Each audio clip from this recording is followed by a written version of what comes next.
ورد TFG اللي هو أخباره دولة البلوان قول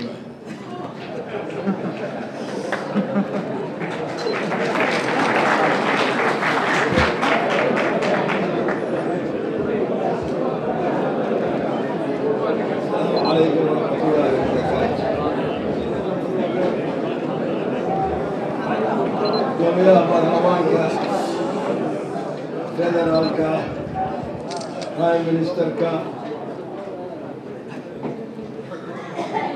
مدحوينها galmudug وزيرك دولة جيبوتي ديليجيشن كده هogaaminaya mudane xamed cabdi suldaan wakiilada qaramada midoobay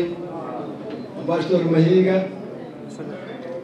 wakiilada midowga afrika qunsuliyadda Ethiopia wakiiladeeda halka fadhiya qunsulka iyo ragga la socda madaxda dowladda federaalka baarlamaanka iyo wasiirada iyo dowladda Puntland baarlamaankeeda iyo wasiiradeeda bulshada rayidka hay'adaha kale oo caalamiga dadka ka socda marti sharafta iyo dadweynaha halkan fadhiya oo reer Garowe qaybo ka mid ah fadhiya. Assalaamu calaykum waraxmatullaahi wabarakaatuh. وعاليات فعالية إن هذا كان مانتا شروينها وأكيد لبعض وقرروا الوقت تطلق الصومالية البوليس إن هذا كي يسوي على أورنج ليش ما هو وقفك بالصومالي أسوأ بينه شركة لبعض بالو وقت المانتا هو كتب بيانا وقبل دون هديالي dadka reer Puntland aad bay taas ugu faraxsan yihiin oo suudna uga yihiin in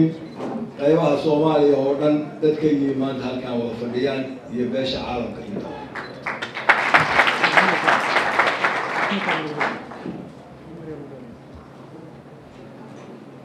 waxaan aad ugu mahadcelinayaa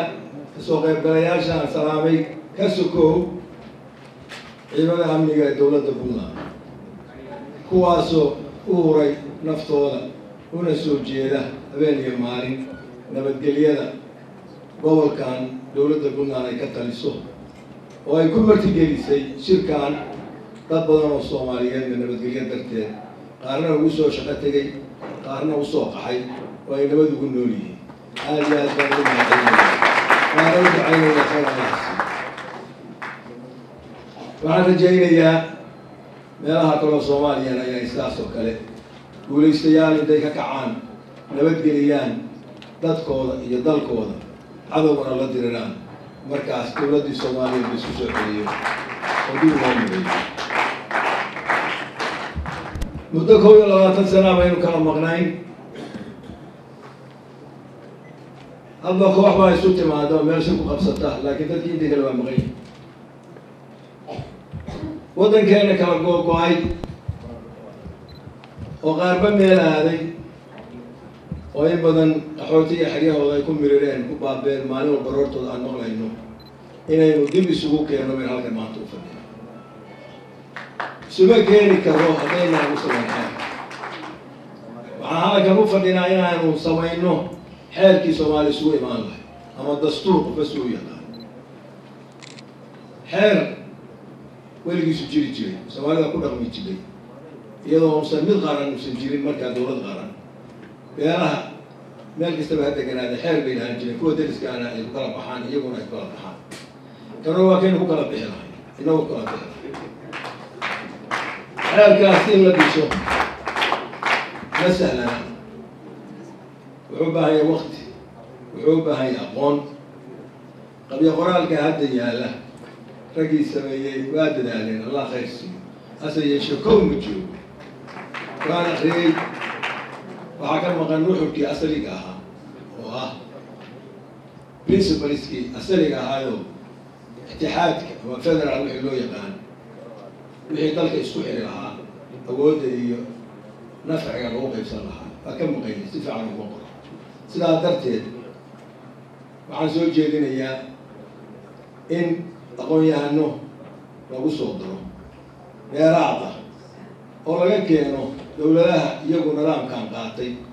sida Australia, Canada, Malaysia, Germany, Switzerland, United Arab Emirates hataa inoo dhow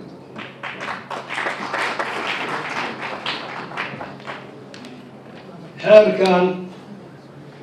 isku soo keenhayn doona awoodda isku haynta waa inuu siiyaa dowladda dhexe dalka la isku hayo intagu isku haysmausan kala furfurmin awoodaha inta kalena waxay aadi doonaan dowladaha kale statiska ama waaliyadaha qofba si u yaqaan markaan saas leenahay dalka qaar baa gacan shisheeye ku jira alqaacidu gacanta ku jiraa in laga furfuraana loo jeedaa dadkaas waxay u baahan yihiin in loogu yeero inay aayahooda ka tashanayaan oo maamulkooda iyagu yeelan doonaan qayb ay ka qaataan in laga xoreeyo alqaacida dalka qaar baa yidhi waa go-onay waa ka tagnay intii kale kuwaasna waxaa loo baahan yahay inuu xeerku tuso waxay ku soo noqon lahaayeen oo awooda oo ay ku yeelan doonaan dowladda itixaadka xeerkan oo dastuurkan ma noqonayo mid dowladda dhexe ay yeeriso oo ku-meel gaarka ah oo ay tiraahdo inta awoodda anaa la haray intaasna maamulada ama dowladaha kale aan u dhaafay wuxuu ahaanayaa sida ay yihiin kuwa kale oo innaga nidaamkaan qaadanay ah qayb baa la siinayaa dowladda dhexe ay isku haynaya dalka qaybna waxaa la siinayaa dowladaha residual power waxa la yidhaahdo oo aan la tirin karin oo soo harana waxaa iska leh dowladaha iska leh reerku markuu wax qaybsanayo wixii odayga wixii muuqda uu geelay waxba caegsadaan waxaraha iyo ariga iyo waxa tirada badan oo hara hadda aan la xisaabi karin xaaska iyo carruurta iyo waa iska leh iyo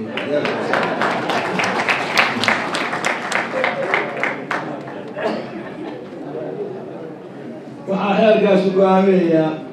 nidaamka dowladnimo aan qaadanayno mid barlamentaariya mise waa mid madaxweyne baawar weyn oo dadku doorto mise waa mid barlamaanku doorto waa la kala dooranaya dadku laakiin ay kala kartaan weeye madaxweynaha haddii la doorto keligiis awoodda isagaa iska leh dunidan dadku uusan weli bislayn oo qabyaaladda iyo burburku baabiiyey iyo fakrigu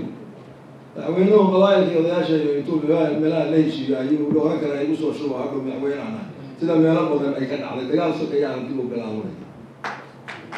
innaga waxaan yeelan doonaa kan baarlamaanka dadku waxay soo dooranayaan ragay iska soo xuleen oo la soo tuujiyey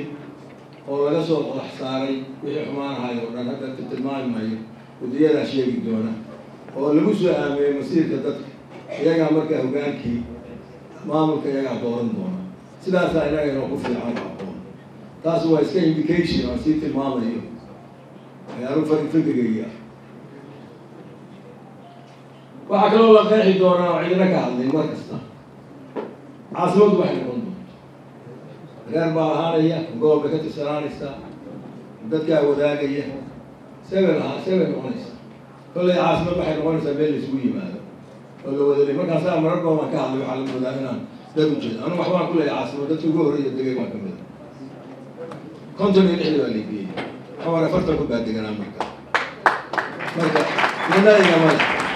meel kasta ay noqoto ama xamar ha noqoto ama magaalo kale ha loo doortay caasimaddu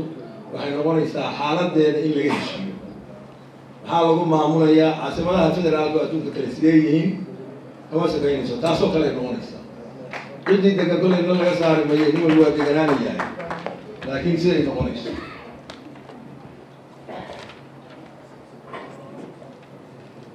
inta uu socdo dastuurkan dhismihiisa iyo qoritaankiisu dhamaystirkiisa waxaa la keeni doonaa haddii la idmo national constituent assembly wax la yidhaahdo waxa weeye shirweyne dadku soo xushay ay ka guddoomiyaan oo ay siiyaan ansaxa koowaad ilaa referendum guud loo qaadi doono shirkii hore oo garoowe kow waxaan ku go'aansanay in laba aqal la samayn doono markii ragga dadka qaarkiis laga furfuri waayey afar qaybood oo qabaa'il oo cirka wax lagu qaybsado waxaa lagu saxay inuu jiri doono aqal sare oo ka wakiil noqon doona dowladaha dhismi doona halkaasaa lagu saxay macnaheedu waxa weeye dadweynaha hoos wax ka soo doorta iyo dowladaha oo iyaguna wakiiladooda la soo baxa oo aqalka sare ah inay awood ku wada yeeshaan xeer dejinta dalka ay noqon meel hal dhinaca keliya laga wado ay noqoto laba isdaba yaalo oo wixii qalada la fagura xeerkaas wuxuu noqon doonaa mid ku salaysan shareecada islaamka aan ka hor imaanayn dhaqanka soomaaliyeed oo fiican dagaama xun baa jire gudniin iyo ku qoraan mayaan gabdhaha la guuro iyo waxa ku qoraan mayaan waxa fiican oo aynu leenahay oo ayna ka lumin intay nool yihiin ayaa ku qoraanaya oo aqoonsanaya sida xeerka puntland oo aqoonsan yahay dhaqanka iyo go-aanka isimada oo ah maxkamad la mid ah kaasu laftigiisu waa aqoonsanaan doona waxa weeye walaalayaal waxaan inaga maanta gacanta ku hayna wuxuu naga horseedayaa deganaanshaha iyo nabad ku noolaanshaha dadkeena iyo soo noqoto wax lagu kalsoonaado iyo ciddiina ku wadi lahayd oo aynu dooranno intaa haddii la helo wax waa fiican wax lagu kalsoonaado aan ku kalsoonaano wallahi xeel baan degsanay kaasaan ku kalsoona aan dooranno ciddiina ku wadi lahayd markii ciddiina ku wadi lahayd xeerkan aan dooranno wixiina ku wadi lahaan aan dooranno dee nina loogu danayn maayo dii marka cidi maskaxeeda ku jirto madaxda maanta halkaas joogta baad cid ku leediin baa kula reera masaaxiibka ay awoodda u badi beri meeshu ka tegayaa midaan necab tahay baa imaanaya oo awoodda adeeg kugu filinayo marka waa inay tahay wax cid kastoo timaada ayaan halkaas oo dhaafi karin oo dabraya weynay waddanku wuxuu yeelan doonaa 3 heer oo dowladeed midka dhexe iyo midka dowladaha federaalka ah ama states ama waaliyado sida loo yaqaan iyo midka dowladaha hoose qolana qole ku xadgudbi mayso dowladda deegaanku dadkeeda iyo maamulkeeda hoose iyadaa dooranaysa mudanayaal iyo marwoy xeerkan waxaa la rabaa awood inay ku yeeshaan dejintiisa dowladaha hal dowlada keliya maanta wax soomaaliya ogol dhisan mid kaloo dhisanayna ma ogola hadda in la soo ceshona waa rabtaa dadaal la gesho kuwii kale waxaa la sugayaa ilaa ninka shabaabka ugu dambeeya laga saaro oo markaa shirab la qabto marka imisanay qaadanaysa haddeeba waa in loo hawlgalaa soo dadkii ka yimi halka dadka ku fadhiya maaha dadka halkaan fadhiyaa ka wada yimi meelahaas meeshii la xoreeyay iyo meelaha ku dardarsama ha loo sameeyo stateski dariska iyaga laga bilaabo galmudug weli waa yar tahay aysa sii ballaariso laga bilaabo annagu gacan baan ka geysanayna meeshii state diskaysaba dabeedna lagu xejiyo oo masayr la geliyo walba inay iska saaraan koonfurna hadda waa kaga soo socdaa culays galbeedna waa kaga soo socdaa khayr allaha siiyo african union baan u ducaynay dadaalka ay ka galeen xamar inay ka xoreeyaan al-shabaabka iyagoo gacan siinaya dowladda kumidaalka arkaa waxaan kaloo mahad u celinaynaa dowladda ethoobiya iyo dowladda kenya oo iyaguna argagixisadaas nala ka dhegaysan waayey muddo aanu sheegaynay iyaguna ka riixaya ama ka saaraya deegaanka waxaan kaloo mahad u celinayaa ciidamada iyada iyo annaga laftiga iyagu ka xoreynay buurahaas ka saaray kala diriray halkaan inay gacan sare ku yeeshaan marna lama sheego waxa la yidhahdaa TFG oo weli tallaabadeedu ay weli yar tahay ciidan badanna haysta waa intaa la akriyayo lama yidhaahdo reer puntland buuriyaa dogeydeen bay ka saareen waana jebiya lama yidhaahdo maxaa laga aqoonsan waayo waxaan usoo jeedinayaa beesha caalamka qoraalkasay ka soo saaraysa soomaaliya oo in shabaab laga xoreeya lagala diriray inay puntland horeysiiso maxaa yeelay annagaa horeynta ugu leh oo ka shaqeeya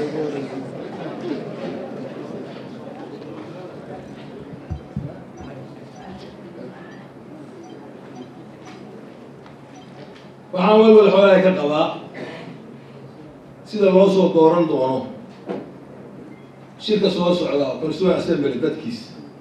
constituents markii la yidhaahdo waan ku qoray halkaa waxa way dad degaan ka yimaada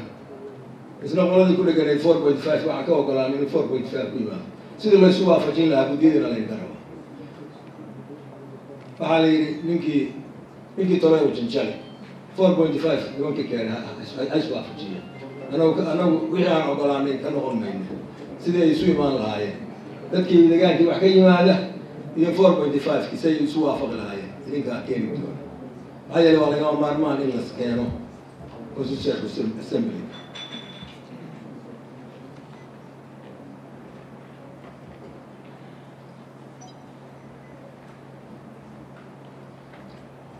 waxaan aad iyo aad u kalsoonahay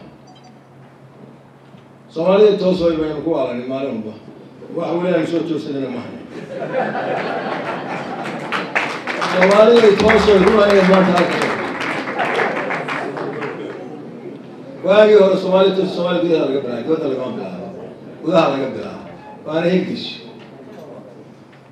ninkii keenay Soomaalida toosooy wuxuu ahaa kii magaciisa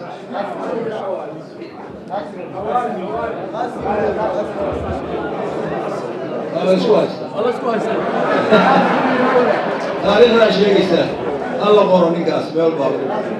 لكن سومالي توصل دينا نكبلون بنورت إنه وين توصل حوالي هنا نسوق أبسن وان هنا نقول نهاي وان نسوق أبسن هاي ودستور اللي هو يسكر أو وقت اللي سيو دولة دي رجلوا دي قرط صبح هاي نسيش يجنو هاي ولا تكنو لندن هذين بلاه يلا تكنو هنا وكلا دافسن وهاي نقول إنسان حوالي شيء إلى نوتة لي هذه هي المعرفة ومرجع مديني كنيسة هذا حوالي ما هو ذي النقطة لي سؤال وعكم مع ماذا نبغى بقول تلي هذا ما يكون تندولو ديوانيس مدحوينياش وديبانا نعم ويواني حوالي يقول قرن مدن بدو الدولة وين ودونك تاريخ كلها هي مسكة مرتجلس ومع ياربا وأنا خاطر اللي نكجيو وعلى لما كان هذا الشباب أو أجنبي باسبور كشيء سته وقال كذا شيء لا تبغى إنجليزي كذي وإنجليزي هم مسكت عافية يعني هل كان يجوا يكون تكذي ماذا ولو سوماليا هل كان يجي ماذا هلا يفكروا على الناس وعرجينا يا سمات كانوا النظو من مرة وحوين صوت صارة وعمروا لبعض هذا علينا يا أنت كسوة الكشيش كان كنا سوى دوينا يا ما هاد قارة أو قارة وحنو جيدين يا وفتك كيمي جيبوتي وهو يدي صومالي إنه الدليل اللي قبل عوي كل سلام صدق من الزمن ما يوجد في الدولة الله ما كان يبقى يعمل في دم أحوال العمل كما هو الله معنا جينا يا خير بنور جينا يا معنا جينا يا دستور أيوة صحيحان دولة دي كده يبقى لها يا إلا جوجيو دقمة والبدولة لو بيريا وعن سيد أنا قال لك حميني فرنا وإذا دقمة الدولة ما هي لأنه وإحنا اللي يكبر دولة نقكرين وأنا سود ويننا هل قاسنا هلا هذا السلام عليكم ورحمة الله وبركاته